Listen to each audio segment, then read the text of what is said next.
Hello सबैजनालाई welcome मेरो YouTube च्यानलमा। मैले आज हाम्रो हाइपोथेसिस एन्ड टेस्टिङ्सको न्युमेरिकल भिडियो लिएर आएको छु। अस्तिको 5वटा भिडियो हाम्रो कन्सेप्चुअल भिडियो थियो भने अब आज हाम्रो न्युमेरिकल भिडियो छ। यो चाहिँ हामीलाई यस्तो खालको क्वेसन हामीलाई प्राय सोधिराखिने गरिएको छ बिबिएम थर्ड सेमिस्टरमा एक्जाममा। सो सुरुमा म यहाँ क्वेसन पढ्छु अनि क्वेसन सँगसँगै एन्सर पनि कसरी भयो भनेर म बुझाउँछु है त।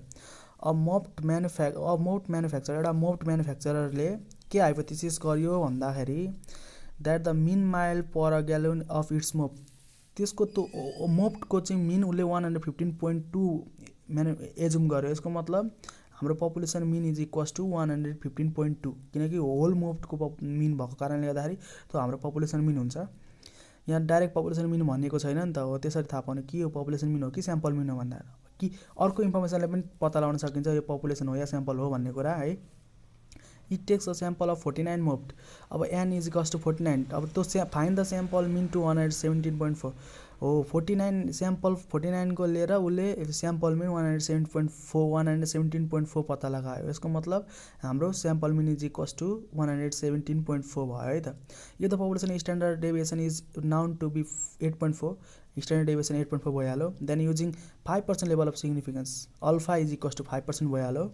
Test hypothesis that the true mean mile per gallon is 115। के भनेको छ भन्दाखेरि त्यसले एजुम गरेको 115 ट्रु हो कि होइन त्यो टेस्ट गर भनेको छ क्या। यसले एजुम गर्यो नि त, किनभने उसले के एजुम गर्यो भन्दाखेरि 115.2 एजुम गर्यो and against the true mean that, त्यसको एगेन्स्टमा टेस्ट गर alternative hypothesis is that it is greater than 115। त्यो होइन बल्कि 115 भन्दा चाहिँ ग्रेटर हो। यद्यपि 115.2 भन्दा चाहिँ ग्रेटर हो भन्ने कुरा चाहिँ टेस्ट गरेर देखाइदे, प्रुभ गरिदे भन्न खोजेको छ क्या। सो अब यहाँ हामीसँग इन्फर्मेसन छ। Sample mean is equals to 117.4, number of sample n is equals to 49 छ, population mean mu equals to 115.2 छ, पपुलेसन डेभिएसन 8.4 छ। अब यो ग्राफ बनाउँदा पनि भयो नबनाउँदा पनि भयो, माइनस सिग्मा हुन्छ एक ठाउँमा प्लस सिग्मा हुन्छ। अब हेर्नु ग्रेटर इज ग्रेटर देन भनेको छ नि त, किनभने अल्टरनेटिभ हाइपोथेसिसले चाहिँ होइन त्यो इज इक्वल्स टु 115.2 होइन ग्रेटर देन 115.2 भनेको कारणले गर्दाखेरि चाहिँ हाम्रो राइट टेल टेस्ट हुन जान्छ है। किनभने राइट टेल टेस्ट र लेफ्ट टेल टेस्ट छुट्याउन प्रायः कन्फ्युज भइरहेको हुन्छ नि त, त्यही भएर त्यो केसमा। अब स्टेप 1मा के भनेको छ भन्दाखेरि नल हाइपोथेसिसले चाहिँ के एजम गरेको छ भन्दाखेरि ऊ एजम गरेको 115.2 पपुलेसन मिन इज मोप्ड भनेको पपुलेसन मिन अफ मोप्डको 115.2 नै हो, एट मस्ट यति नै हो, योभन्दा बेसी पनि होइन योभन्दा कम पनि होइन भनेर नल हाइपोथेसिसले एजम गर्छ। अब फेरि अल्टरनेटिभ हाइपोथेसिसले चाहिँ होइन ग्रेटर देन भनेको छ नि त, यहाँ ग्रेटर देन भनेको कारणले गर्दा ग्रेटर देन, यसको मतलब त्यो भनेको हाम्रो राइट टेल टेस्ट हुन्छ है। स्टेप 1मा यति नै छुट्याएर स्टेप 1मा हामीले लेख्न सक्छौँ, थ्योरी त हो है। स्टेप 2मा लेभल अफ सिग्निफिकेन्स कति दिएको छ हामीलाई 5%, यहाँ 5% दिएको छ, 5% लेख्न सकिन्छ। अनि अथवा लेभल अफ सिग्निफिकेन्स 5% नदिएको केसमा हामी 5% एजुम पनि गर्न सक्छौँ। अब चोइस अफ मेथड, अब हामीलाई एन कति छ, एन हेर्नु है 49 छ नि, त्यो 49 भनेको कति हो त 30 भन्दा ग्रेटर हो। त्यही कारणले गर्दा 30 भन्दा ग्रेटर भएको कारणले गर्दा we use the z test table हो, जेड टेस्ट टेबल युज गर्छौँ हामीले।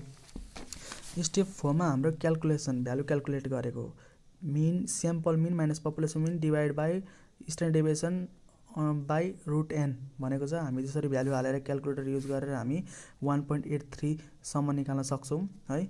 अब हाम्रो स्टेप 5मा क्रिटिकल भ्यालु हामीलाई अल्फा कति दिएको छ, अल्फा मतलब हामीलाई 5% दिएको छ है। 5% भनेको 0.05 भयो। अब हामी जेड अल्फा बाई 2, किनभने लेफ्ट राइट टेल टेस्ट हो नि त होइन, हाफ हो नि त, त्यही कारणले गर्दा जेड अल्फा बाई 2 मतलब z 5% by 2 is equals to z 0.025। यो भनेको चाहिँ हाम्रो राइट टेल टेस्टमा। अब राइट टेल टेस्ट हेर्नु, यो जेड टेबल भयो, यहाँ राइट टेल टेस्टमा यहाँनिर हाम्रो 5% राइट टेल टेस्टको 5% 1.645 रहेको छ है। त्यही भएर हामीले यहाँ 1.645 लेख्यौँ। अब यहीँबाट पनि हामीले डिसिजन लिन सक्थ्यौँ है, यहीँबाट पनि हामीले डिसिजन लिन सक्छौँ। तर यहाँ क्वेसनले पी भ्यालु एप्रोच भनेको कारणले गर्दाखेरि हामीले पी भ्यालु एप्रोच जानुपर्छ। पी भ्यालु मतलब प्रोबेबिलिटी निकाल्नु पर्यो सुरुमा। प्रोबेबिलिटी हामीले जेड क्यालकुलेटेडसम्म निकाल्नु पर्यो। जेड क्यालकुलेटेड कति आएको छ 1.83 आएको छ है। अब 1.83 हामीले यहाँ जेड टेबलमा हेर्ने 1.83 जेड 1.1 1.2 1.3 हेरौँ है। 1.8 1.8 को 0 भयो, 1.81 1.82 1.83 0.4664 भयो है 0.4664 त्यो भनेको चाहिँ हाम्रो 0.4664 भनेको चाहिँ हाम्रो यतिको भ्यालु भयो हैन यतिको भ्यालु भयो अब हामीले पी भ्यालुको एरिया निकाल्नु पर्यो नि त अब 0.5 माइनस 0.4664 भनेको ल सपोज यहाँसम्म आयो भने यति भ्यालु हाम्रो पी भ्यालु एप्रोच हुन्छ पी भ्यालु हुन्छ यति मतलब कति आयो 0.5 माइनस 0.5 भनेको किनभने नर्मल डिस्ट्रिब्युसन अफ प्रोबेबिलिटीमा हामीले पढेका थियौं हाफ 0.5 हुन्छ हाफ 0.5 हुन्छ त्यही भएर 0.5 माइनस त्यो अघि हामीले 1.83 मा यो टेबल युज गरेर निकालेको भ्यालु 1.83 मा यो टेबल निकालेर युज गरेर निकालेको भ्यालु है त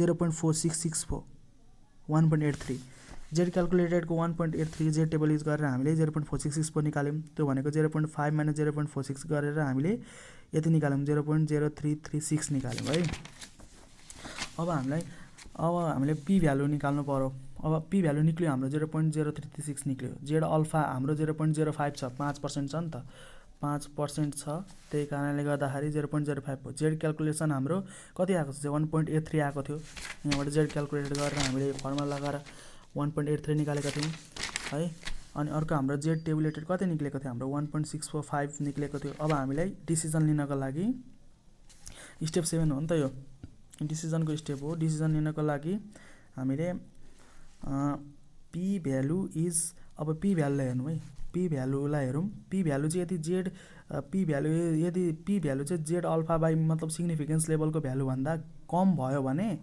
हाइपोथेसिस नल हाइपोथेसिस रिजेक्ट गरिदिने है यदि p value is less than z alpha by 2 or z alpha अब पी भ्यालु भनेको हाम्रो कति आएको छ 0.0336 इज अलवेज लेस देन 0.05 त्यही कारणले एज नट इज रिजेक्टेड अथवा अर्को डिसिजन युज गर्न सक्छौं जेड क्याल्कुलेसन भ्यालु इज यदि ग्रेटर देन जेड टेबुलेसन भ्यालु भयो भने जेड क्याल्कुलेटेड भ्यालु यदि ग्रेटर देन जेड टेबुलेटेड भयो भने हामीले नल हाइपोथेसिस रिजेक्ट गर्न सक्छौं नल हाइपोथेसिस हामीले यो 115.2 इक्वल्स भनेको छ नि त population minimum of 115.2 at most यति भनेको कुरा चाहिँ गलत रहेछ भन्ने कुरा प्रुफ भयो यहाँबाट हैन एज नट इज रिजेक्टेड अब के ट्रु रह्यो त भन्दाखेरि 115.2 भन्दा ग्रेटर रहेछ है भनेर हामीले यहाँ अर्को एजम गरेका थियौं नि अल्टरनेटिभ हाइपोथेसिस हो त्यो चाहिँ ट्रु रहेछ त्यसले भनेको कुरा चाहिँ ट्रु भयो भन्ने कुरा बुझ्यो है त यतिबाट यसरी हामीले यहाँबाट यसरी हाम्रो यति टेस्ट थाहा पायो तर कहिलेकाहीँ कन्फिडेन्स लिमिट पनि फाइन्ड गर भन्छ त्यसको लागि हाम्रो फर्मुला छ mu plus minus z alpha into standard error अब म्यू भनेको हामीलाई 115.2 दिएको छ population mean plus minus z alpha भनेर हामीलाई जेड अल्फाको भ्यालु 1.645 हामी निकाल्न सक्छौं हाम्रो त राइट टेल टेस्टको भएको कारणले गर्दा 1.645 युज गर्यौं हामीले स्ट्यान्डर्ड एररको standard deviation by root n गर्न सक्छौं यसरी नै हामीले क्याल्कुलेसन गर्ने लास्टमा एउटा पोजिटिभ लिने एउटा पोजिटिभ लिने एउटा नेगेटिभ लिने अनि इट लाइज बिट्विन अब यो it lies between negative value सबभन्दा सानो नेगेटिभ युज गरेर ल्याएको सानो भ्यालुदेखि पोजिटिभ युज गरेर ल्याएको ग्रेटर भ्यालुसम्मको एन्सर लेख्ने हो यसरी हामीले हाइपोथेसिससँगको रिलेटेड न्युमेरिकल गर्यौं सो यस्तै हुन्छ कन्सेप्ट चाहिँ यस्तै हुन्छ है सो मैले सकेसम्म बुझाउन कोसिस गरेको छु so thank you for watching this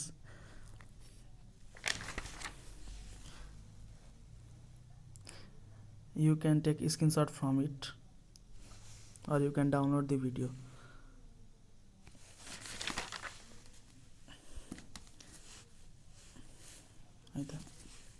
So thank you for watching everyone.